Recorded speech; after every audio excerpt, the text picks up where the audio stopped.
another report that's getting some traction that you might want to know about. This is in the Wall Street Journal, and it's about Trump's proposal to reform intelligence agencies, the very agency heads that he's meeting with this week. Here's what the Wall Street Journal is reporting, that Trump is working with top advisors on a plan that would restructure and pare back the nation's top spy agency, prompted by a belief that the office of the DNI has become bloated and politicized. This is what Rachel was mentioning at the end of her hour. Now, Trump has repeatedly claimed the intelligence on Russia is faulty. This is a far cry from his antipathy towards Russia just 2 years ago, based on intelligence or public reporting or something, because he wrote, Romney strongly stated in one of the debates with Obama that Russia's the big problem. Obama scoffed. Mitt was 100% correct.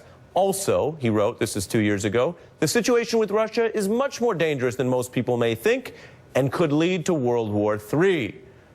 End quote. Joining me now is Evan McMullin, a former CIA operative and former independent presidential candidate, as well as Charlie Sykes, editor-in-chief of Right Wisconsin and MSNBC contributor, who is writing a book, How the Right Lost Its Mind. Let me start, though, Evan, with you. What do you make of the Wall Street Journal report? It is interesting. Also, the context is there are Republicans, apart from Donald Trump, who've talked about reforming DNI. There's nothing wrong, I would stipulate, with any incoming administration taking a hard look at the organization of the intelligence community, at the funding. We spend $17 billion plus a year. What seems to be problematic is that being roped into a tit for tat about power and the impugning of the work these people do before he's even met with them in this big plan meeting Friday. Yes, Ari, that's exactly right. It's totally fine for an incoming president to consider a range of reforms across agencies and departments. I would certainly encourage that of any incoming president. In this case, though, that very Wall Street Journal article also says that Donald Trump and some of his advisors, I'm not sure that this is actually true about his advisors, but the report says this nonetheless, that Donald Trump and they believe that the CIA is trying to undermine Donald Trump's victory, his election victory, and that's part of the motivation, perhaps, to these so-called reforms of the intelligence community. I would point out that it is absolutely textbook for a strongman to come in and attack not only the media, they do that, but also intelligence and security services, try to weaken them, try to consolidate power within them. I mean, it's absolutely textbook. And I have to say, as a former intelligence officer myself, seeing his attacks on the press and then reading this report tonight really has me greatly concerned, perhaps more concerned than I've been all along. Wow. Charlie, go ahead. No, I mean, he's absolutely right. Over the last 24 hours, you see, Donald Trump taking Julian Assange at his word and mocking American intelligence agencies, and now looking like he might retaliate against them for blowing the whistle on the Russians. Look, if this was a monologue from Rush Limbaugh, it would be bizarre.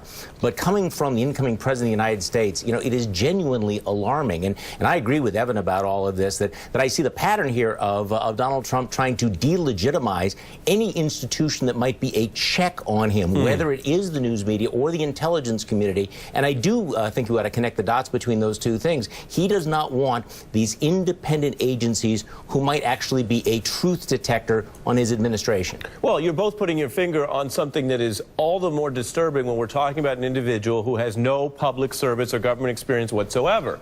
We know it's popular with voters, even before this election cycle, to have newcomers to Washington. But this is more than a newcomer. This is someone who doesn't seem to appreciate how these things work, what these checks and balances are. As you both understand, the fact that becoming president gives you extra power, but also gives you extra limitations, constitutional limitations. That's part of the balance. I want to play Paul Ryan today reacting to some of this and sounding sort of wishful that somehow this will all change by Friday once Trump is briefed. I think he has not received his Russia briefing yet. I believe that's scheduled for Friday.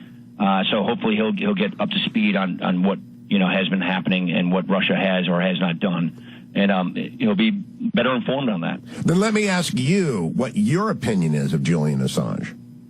I really have none other than I think the guy is a sycophant for Russia. He leaks, he steals data, and compromises national security.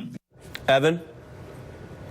Well, look, I have a lot of respect for Speaker Ryan. I think he's a patriot and a statesman. I want to say that I think it would be misguided for any of us to assume that Donald Trump is pursuing these activities just out of naivete. That is just not the case. Donald Trump understands exactly what he's doing. Charlie was exactly correct what he said earlier about his targeting of other sources of power, agencies and the press who might keep him in check. That's what he's doing. He knows what he's doing. This isn't a matter of Donald Trump being better informed and therefore changing course. He knows what he's doing, and that's what we need to be concerned about, and that's what we need to oppose. And Charlie, briefly, then what do you want to see come out of this Friday meeting? Well, I do think that Speaker Ryan's, comments are the triumph of hope over experience, and I'm hoping that not only do we get a president who actually has more of a reality check, but I hope that when we see the declassified report, that it really clarifies, because look, I'm going to say this over and over again, this is another check, another test for conservative Republican patriots. This is one where, they're going to have to be willing to break with the president on this because the stakes are just too high. And I think that when we see the evidence from that report, I think that that's going to be a green light for a lot of people to follow Lindsey Graham's lead on all of this and say, look, we're not going to cover up for Julian Assange and the Russians. Right. And I think that's a fair point, but it raises another problem, which is Donald Trump trying to set a precedent where the premise is to disbelieve anything coming out from the government, and then they have to prove it up. That is never how we've done it. Skepticism, sure, but never done it quite like that, and certainly not by weighting some of the sources that Donald Trump has been trying to hold up as on par with our nation's intelligence. Evan McMullin and Charlie Sykes, thank you both.